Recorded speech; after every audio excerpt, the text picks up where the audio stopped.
की जय। जगदम्बे माँ भवानी की जय। सब बहना ने होली अष्टमी की ढेर सारी शुभकामनाएं। गायत्री मंदिर चैनल की तरफ से ढेर सारी शुभकामनाएं। आपका हार्दिक स्वागत है।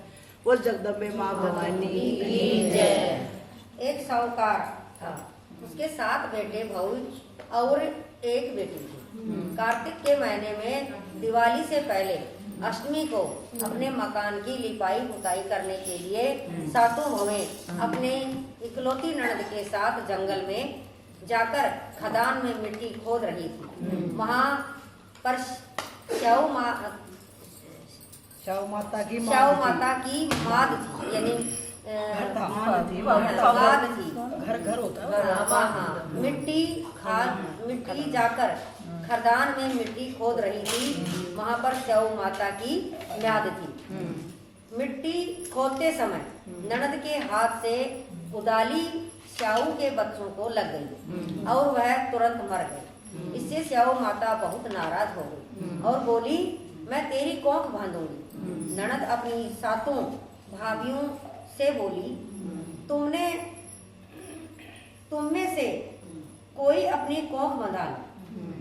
तब 6 भाभियों ने अपनी कोख बंधवाने से इनकार कर दिया। परंतु छोटी भाभी सोचने लगी कि यदि मैंने भी अपनी कोख नहीं बंधाई तो सासू जी नाराज रहोगी।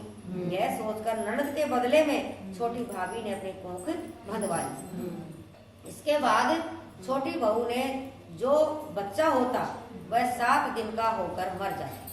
एक दिन उसने पंडित जी को बुलाकर पूछा, मेरी संतान 7वें दिन मर जाती है, इसके लिए मैं क्या करूं? तब पंडित ने कहा, तुम सुरही गाय की सेवा करो। सुरही गाय शव माता की भाईली है, वह तेरी कोख खुलवा देगी, तब ही तेरा बच्चा जिएगा। अब वह बहुत जल्दी उठकर चुपचाप सुरही गाय के नीचे साफ सफाई कर जाती। गाय एक पैर से लंगड़ी, सुरही गाय थी, वो एक पैर से लंगड़ी। गौ माता बोली, हर रोज उठकर कौन मेरी सेवा करता है, मैं आज देखूंगी। गौ माता खूब सवेरे उठी तो क्या देखती है कि साहूकार के बेटे की बहू उसके नीचे साफ सफाई कर रही है। गौ माता बहू से बोली, क्या मांगती है? साहूकार की बहू बोली, श्याऊ माता तुम्हारी भाईली है, श्याऊ माता तुम्हारी भाईली है और उसने मेरी कोख बांध रखी, मेरी कोख खुलवा दी। गौ माता ने कहा, अच्छा। गौ माता साहूकार की बहू को अपनी भाईली के पास लेकर चली। रास्ते में कड़ी धूप थी, वे दोनों एक पेड़ के नीचे बैठे।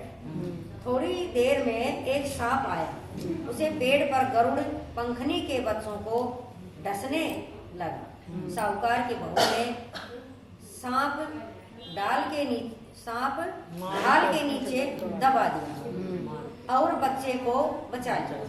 थोड़ी देर में गरुड़ पंखनी आई तो वहां खून देखकर साहूकार की बहू को चोंच मारने लगी। साहूकार की बहू ने कहा, मैंने तेरे बच्चे को नहीं मारा, बल्कि सांप तेरे बच्चे को मारने आया। मैंने तो उससे तेरे बच्चे की रक्षा की है। यह सुनकर गरुड़ पंखनी बोली, मांग तू क्या मांगती है? वह बोली, 7 समुद्र पार श्याऊ माता रहती है, हमें तुम उसके पास पहुंचा दो। गरुड़ पंखनी ने दोनों को अपनी पीठ पर बिठाकर श्याऊ माता के पास पहुंचा दिया। श्याऊ माता उनको देखकर बोली, आ बहन, बहुत दिनों में आई। बातें करते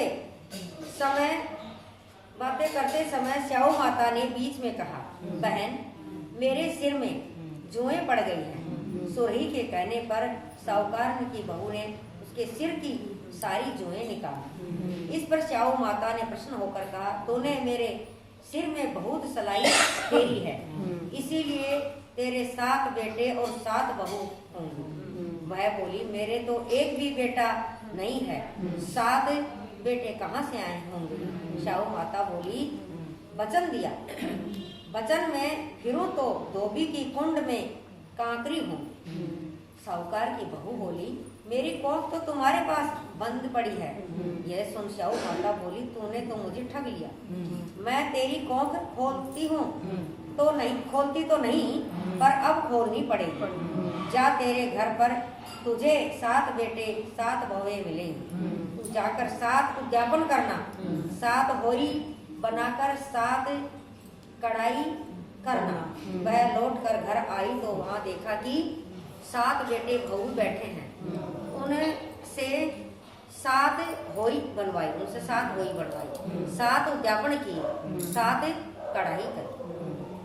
शाम के समय जेठानियां आपस में कहने लगी कि जल्दी जल्दी ढोक पूजा कर लो, कहीं छोटी बच्चों को याद करके रोने न लगे।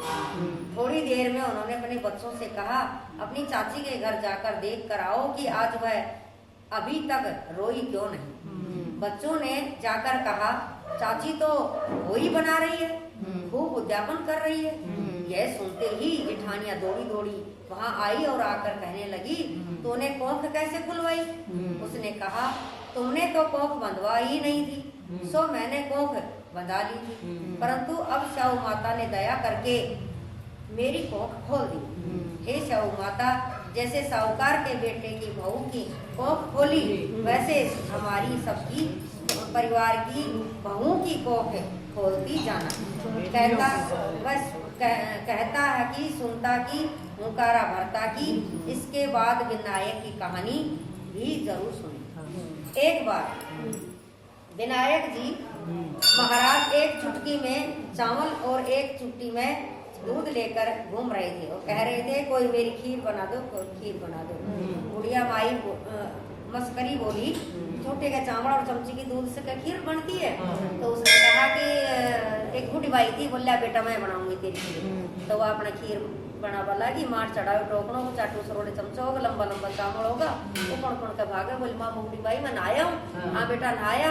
वो जोड़ा एक पाड़ पर जाकर नहारे, सटक सीताराम बोल बार अपना नापा धोवा लगो। जब पहले उपड़ी तो भगवान का भोग लगाया, दूसरा उपड़ी तो पड़ोसन का दिया, तीसरा उपड़ी तो धनी बेटा नगा लिया, चौथा उपड़ी पोता पोतिया नगा लिया, 5वां उफड़वा लागी, उपड़ती जाए गालती जाए, उफड़वा लागी तो अपना 5 बार अपने थाली में सिड़ा करन, कुआड़ के पीछे बैठ करन और अपने जाए गणेश खुद मना लियो। विनायक महाराज आयो, बेटा तुम कितनी देर होगी आयो ना? तू बोले खीर ठंडी हो रही। बोले बूढ़ी माई तेरे भगवान का भोग लगाओ, मैं जब जी में हो, पड़ोसन का देखा ही जब जी में, धनी बेटा जी माया जब जी में, पोता पोती जी माया जब जी में, और सबसे बाद में जब जी में तो कुआड़ को बैठ के जय गणेश मनाए। और बेटा तू कौन? मैं तो विनायक बाबू। विनायक बाबा मेरे घर में तो टोटो, बोल तेरे घर में 4 दिन का टोकना से खा भोग बिलक बाटा की दूनो को सांसा की कम होगो। बोले रहूंगी क्या मैं? चाल तो मंडी का लाभ देगो। महल खड़े हुए, हे विनायक जी महाराज, तुम बूढ़ी को सतरा के और सब गिफ्टियों से सब ये कहता संस्थान वो चीजें की पूरी करिए, पूरी दें की पटे से। एक भजन और गा लो माता रानी का। मेरी काली खप्पर वाली ने कमाल कर दिया, मेरी काली खप्पर वाली ने